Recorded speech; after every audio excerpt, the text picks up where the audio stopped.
समझिए कि एक बिच्छुओं की बारात जा रही हो, उसमें आप किसी को भी हाथ रख करके देखिए तो जो टंक मारते तो समझ लीजिए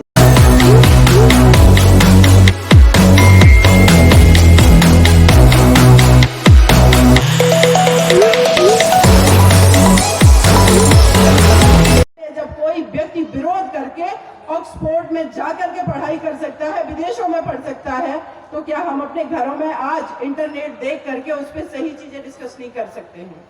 ये सब बहुत आवश्यक है, लेकिन इन सारी चीजों के साथ साथ पॉलिटिकल समझदारी भी बहुत जरूरी है।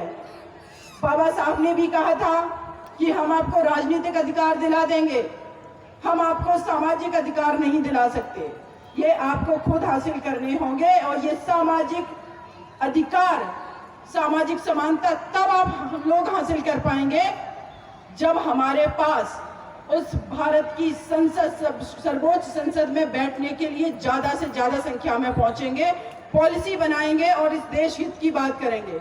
अदरवाइज रिजर्वेशन मिलने के बावजूद भी हम लोगों को आज भी मुख्य धारा में नहीं जोड़ा गया है। तो इन सारी चीजों पर विचार करने की आवश्यकता है और मैं उम्मीद करती हूं कि आगे मैंने जितनी बातें कही हैं, शायद अगर कोई बात रिलेवेंट कर लगे आप लोगों को तो उस पर अमल जरूर करिएगा। बाकी मैं आज जानती हूं कि यहाँ बैठा हर व्यक्ति अपने आप में एक विचार बन चुका है और ये विचार, एक कहावत होती है कि कहीं मैंने सुना था कोटेशन कि अगर बाबा साहब के बच्चों को पहचानना है तो आप ऐसे समझिए कि एक बिच्छुओं की बारात जा रही हो, उसमें आप किसी को भी हाथ रख करके देखिए तो जो टंक मारते तो समझ लीजिए कि वो फॉलोअर है, वो मिशनरी है। यहाँ पर किसी से आप बाबा साहब के बारे में पूछ लीजिए, छोटे बच्चों से पूछ लीजिए, तो ये मिशन इस तरीके से मजबूत हो चुका है। बस इसमें दूरियां नहीं बननी चाहिए। हमारी अगर थोड़ी सी दूरियां बनी, उसका रिजल्ट बहुत खराब आया, तो इस पर विचार करने की जरूरत है।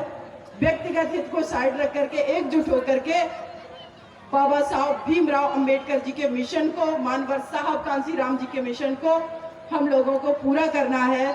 इस देश को, इस भारत को एक्चुअल में समृद्ध भारत बनाना है और ये समृद्ध भारत बिना बहुसंख्यक आबादी, बहुजन आबादी के विकास के बिना संभव नहीं है। इसीलिए बहुजन आबादी का जब व्यक्ति इस देश का शासन सत्ता संभालेगा तो बहुत कुछ बदलाव होगा, भाईचारा होगा और मेरा भारत समृद्ध होगा। बच्चे बेरोजगार नहीं होंगे, महिलाओं के साथ रेप बलात्कार नहीं होंगे। तो ऐसे भारत की अगर कल्पना है, करनी है, तो बाबा साहब को मानना पड़ना जरूरी है। जय भीम, जय भारत।